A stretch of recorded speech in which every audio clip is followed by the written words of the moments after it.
This week on the Fan Le Batard show, we're talking about the hella good week of shows that the Le Batard put out last week. Roll it.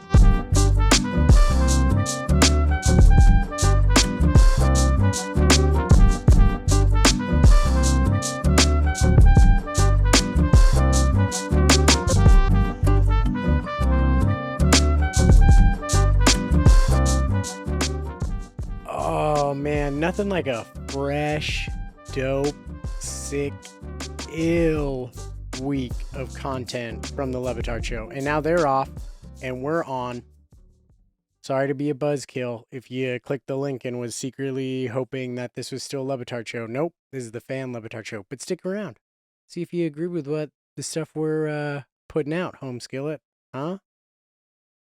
Or maybe you think we're bugging. I don't know.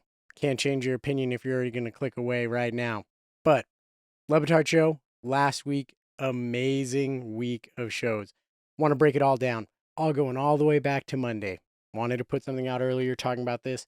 The big thing for me on Monday, of course, happy birthday to Dan. Congratulations, you're not dead. Would I go to his funeral? No, I wouldn't go to his funeral. Too far. And I know I'm nasty Nate of the Fan Le Batard.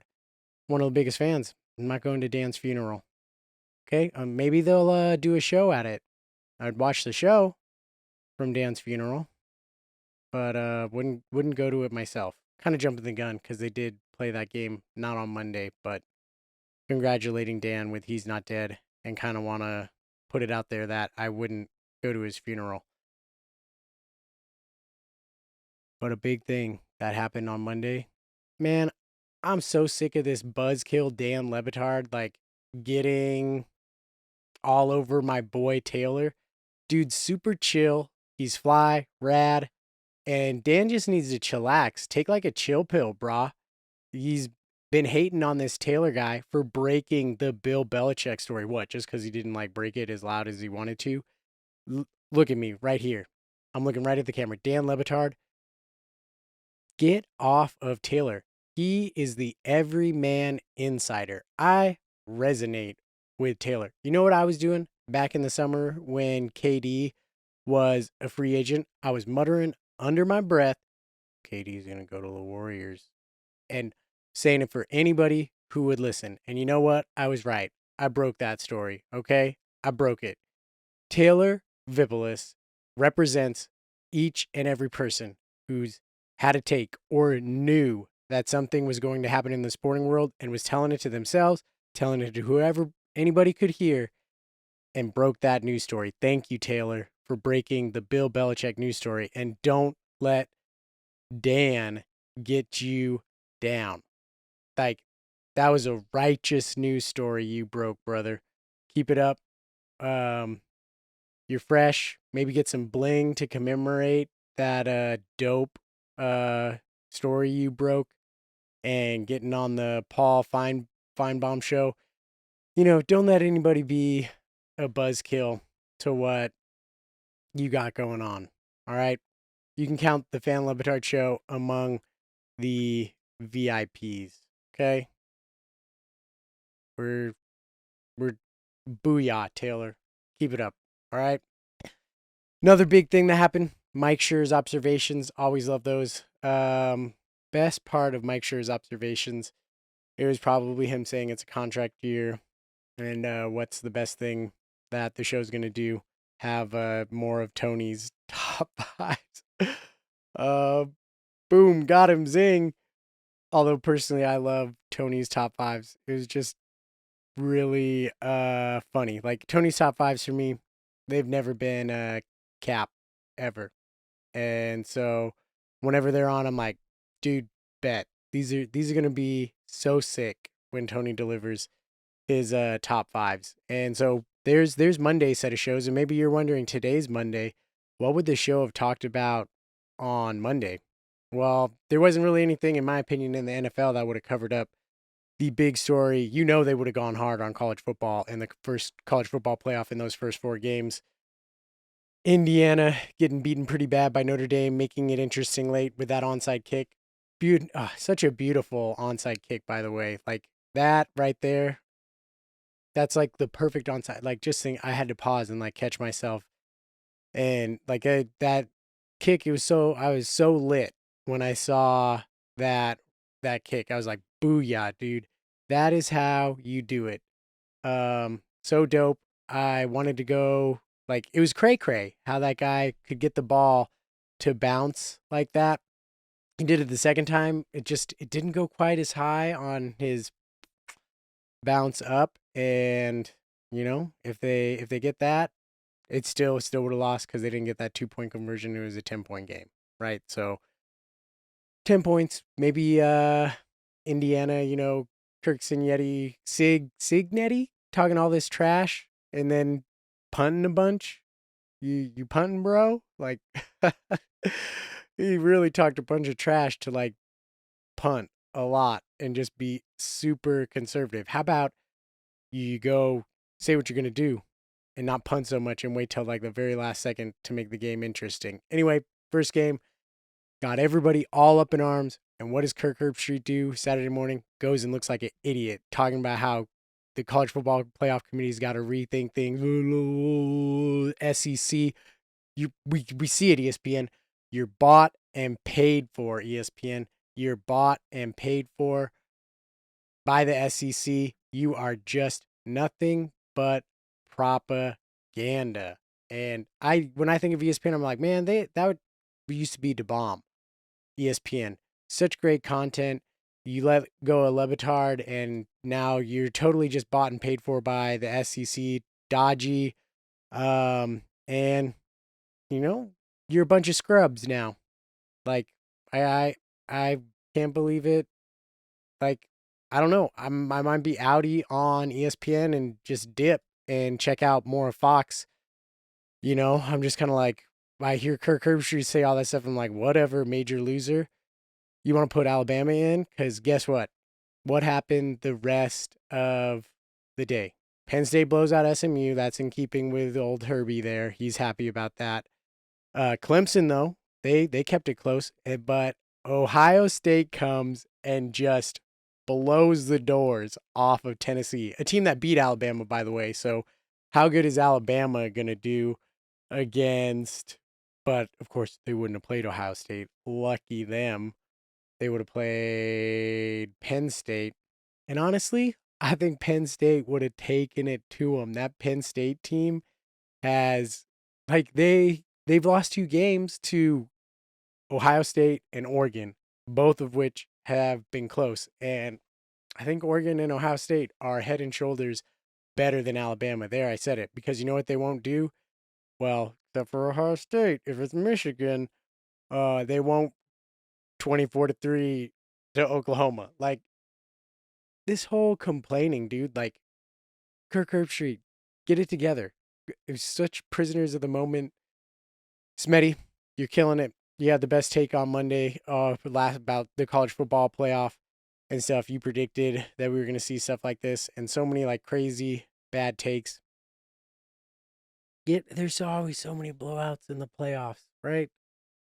And I listened to the Shutdown Fullcast, and they're like, "Can you imagine?" Like, because they were talking about how people were just like bagging on Indiana in the broadcast, and like, dude, what Indiana had was a great season, and they're just gonna like complain in the broadcast. Like, could you imagine if March Madness was like this? With all these teams getting in, and like, it's like the 15 seed versus the 2 seed, and the announcers are just like, this team doesn't belong to be here. They had a great season to get to March Madness. Like, you got to get it together. Like, of all this complaining about the playoff, so the show would have went hard on the college football playoff. But getting back to that hella good week of shows by the Le Batard, Tuesday rolls around and they start their Christmas giveaway. You got Tony on site, and what happens? Rose steals the show. And honestly, Tony got a little bit crusty during that, you know? I was kind of like, chillax, bro. Could see that he was a little upset that Rose was creeping on Tony's top 5, right? And taking away a little bit of his shine. It's like, bro, chillax. You hella got this with the top 5. Let Rose have her moment. Like, when somebody like Rose is going to go and get caught up in an inflatable behind you, you just, you got to let him go, homie. Like, don't be lame. Like, I expected better, Tony. That was lame on his part. And I hope the next time Tony's on the show, he's like, my bad, dude. Psych. I wasn't upset.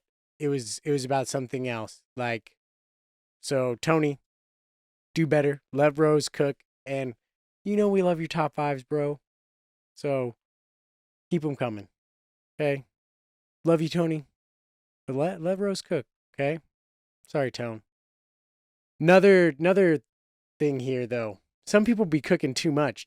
Detroit Lions Sunday do this whole fake fumble trick play. Tone it down, Detroit. Enough. I don't need to see you keep scoring all these touchdowns and then you're going to do it like, oh, we're going to pretend that we suck. Psych. We got you. Like, tone it down, Detroit. You're really likable. I like you a lot, Detroit. You're a fun team. Love the vibes. Love Man Campbell. Love the Jared Goff renaissance happening there.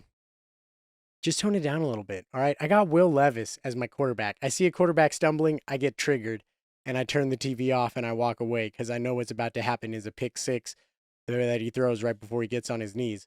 So I don't need to see Jared Goff pretend to stumble and then throw a touchdown pass to Laporta. Like, just be team straight up, okay?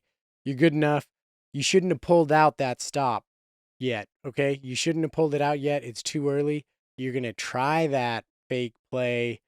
You're going to do some fake play in the playoffs, and it's going to backfire on you, and everyone's going to be like, man, why didn't we just run our stuff? We don't need these fake plays to score, and yet we run all these fake plays, and sure enough, one of them backfired on us, and the other team got a defensive touchdown. That's what's going to happen, Detroit. Tone it down. So Wednesday rolls around. Nick Turturro. That whole thing, Nick Turturro with David Sampson and Michael, I want to say Michael Key. Is that right? I don't know. Mike somebody from New York. Great segment. They busted it out. Would you go to his funeral? And Nick Turturro was great too. He was all over the map.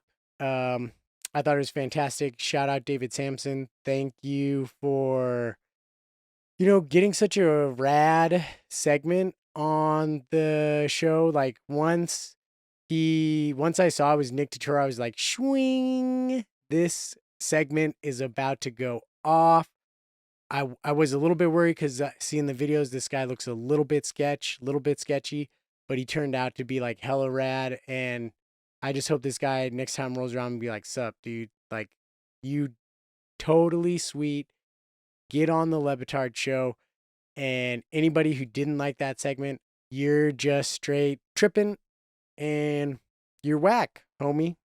You're just whack. Nick Turturro, love the energy that you brought. Word. Good stuff, man. Just good stuff. You go, dude. I thought it was a banging segment with Nick Turturro. Hella dope. Okay. Hope he does come back around. You could even hear Stu. I think there was a moment where Stu was like, this guy's really good. And I think he meant to say that like into his mic to other people. But it came through on the show when Nick Turturro was there. But I agree. Dude is really good. And I can definitely dig it if he's back there again. So that brings us to another little thing before we get to Thursday. I saw somebody post on the Reddit, perhaps the comments of like the show's downfall has been exaggerated, with a post of the Dan Le Batard show, #1 in the sports podcast. Like, I just gotta say to the Reddit, chill, axe, bro. They're still #1, and I bet it's killing you. I bet you are wigging out, and I'm just like, get over it. You've got it's major lame that the Reddit cannot get over the fact that the Dan Le Batard show is still doing well, and all these moaners and whiners and complainers just want to keep complaining. And I'm like, dude, supersize me for the Le Batard show because I'll take more of it. So take a chill pill, Reddit. The show's still bomb diggity. And you guys are a bunch of dweebs who don't know what you're talking about when it comes to the Le Batard show. All your disses that you give, they're just, they're off. And you know what? I just bite me. Bite me, Reddit. That's right. Bite me. So the Le Batard show's still on top. They're making a bunch of money. You hear all the ads they're putting in now. Ka-ching. You guys are just acting like a bunch of butt munches, honestly. And this whole week of shows shows it like a bunch of cool beans. I can only imagine the bling bling that is on and under their Christmas trees with how well they're doing. And I hope they have a crunk Christmas, you know? And that's with like no diggity, okay? Um, take that, Reddit. That's all I gotta say. All right. So Thursday rolls around, and who's in the show? John Amici. John Amici crushed it on Thursday. And shout out to Amin, who also joined the show on Thursday, who I can now say this thanks to Meech. Amin almost popped his clog crossing the street. Okay. He biffed it hard, and on Thursday you could see more of his face. I was like, oh, that looks like a little scar. Like, I wonder if it was so bad like he had to get stitches. But then on Friday, the next day he was in, he literally was like sitting, so the whole entire time he was like completely, you could not see the side of his face that was messed up. He would not allow the camera to catch it. But being in that back row, he really couldn't. And back row, like, I don't, if you looked that direction that he did the next day, there's nobody there. If I'm right. So shout out to, I want to shout out to Amin, like, for stepping up and still being on the show and having great takes, even though he almost popped his clog crossing the street. I kind of want to know what's the 411 on that. But I don't, it's all good. Like, he doesn't have to tell us. I guess we know as much as we need to know. He probably just went to a party and it was off the heezy. The Christmas party, actually, the Le Batard show Christmas party. I bet that was really off the heezy. You know, Meadowlark, they all that in a bag of chips. They go all out. And Amin, he might have had like one too many crossing the street, but that, you know, that's what Amin does. Just keeping it real. That is what Amin does. He's still, you know, hella dope and sick, but he had a little faux pas crossing the street, you know? Maybe he bumped into somebody and he didn't say, "Excuse me," and then he biffed it, right?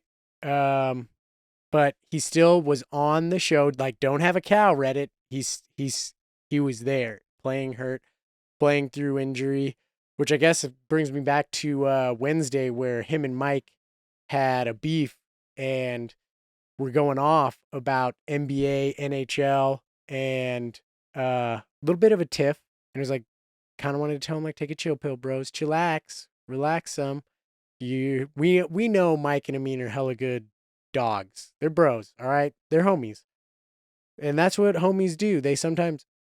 You sometimes get into it with your bra, right? Because you guys are passionate, you care about things, and that's all we saw. So don't read anything into it. Yeah, that's it. But John Amici really crushed it. Had some poignant things to say about Aaron Rodgers, Elon Musk. Was funny. Again, popped my clog. Really got me learning that term. Think it's a really funny term. And Stump the Meech. Congratulations. I, for one, want to be the first one to say John Amici is not wrong claiming the victory from that. That, like, Chris Cody doing the boy dirty, like another faux pas there for Chris Cody. And, you know, you'd think I'd say, oh, don't worry, it's all good. But honestly, you you can't do that to like to Meech. The words are already hard as it is. Like, please, bro, you're already making it hard, and it turns out you accidentally cut out part of the Stugatz stammer. Like, what's the dealio there? Not clutch, so not cool, dude. It was a little bit of a buzzkill to go that far and find out that you cut a word short and you got busted. Okay. It like Meech, Stump the Meech is always so dank. It goes so hard. I love that segment so much. It's hella sick. And it was a little disappointing for it to end that way. But then seeing that it's a legitimate victory for Meech, I'm okay with it. Congratulations, Meech, on winning that. So let me be the first to congratulate him. And I loved how they went back to Tony and skydiving, and they had Tony, like, Meech still confidently, as well he should be, say, bragging that Tony has no chance taking Meech in a game of one-on-one. And even Meech being the Dirk Nowitzki stopper, that was a great segment. And on Thursday, you got Dan talking about foreheads and getting on our boy. Kugler's my boy again. Dan, you gotta calm down, bro. What are you doing attacking all these cool homies, friends of the show? Chillax. Don't talk about Kugler's forehead when takes one to know one, Dano. You got a barbershop quartet forehead if I've ever seen one. Is that why you wear all those hats, Dan? I know it's why I wear all those hats here, because you can already see it, folks. I got myself a barbershop quartet forehead there. It happens to the best of us. Okay? So back off, Dan. And that brings us to Friday's set of shows. Hawk comes in, kills it again. Shout out to Amin for again stepping up, being a baller. Thought it was sweet that he was still and didn't bounce despite being hurt. He played through it through his injury, and I really appreciate that. But on Friday, they introduced us to First Fake. Love it. Think that's exactly the kind of thing that the show should do some more. It's a little bit high level. Amin, very skilled at it. Like, he clearly won 2 out of 3. And if it were to be continued as straight up contests, it's hard to see anybody beating Amin, because Amin, he slips in, and it was even funnier. The Stephen A impression was even funnier with him saying it with his face beat up. Like, I was like, he was trying to do it, but it was all so sorry. I feel kind of my bad. I feel hella bad for laughing about Amin's little kind of like slur, I guess, that he had because his face was mush. Like, that's not cool, man. That's not dope. Sorry guys for not being rad there for a second. But that was the hella good week of shows that the Le Batard just had. I think that pretty much covers it there. So everybody, happy holidays, Merry Christmas, Happy New Year. I don't know if I'm going to do another one of these shows for the rest of 2025. I hope you have a hella good rest of 2024. And here's to a hella great 2025. I'm outie. Peace.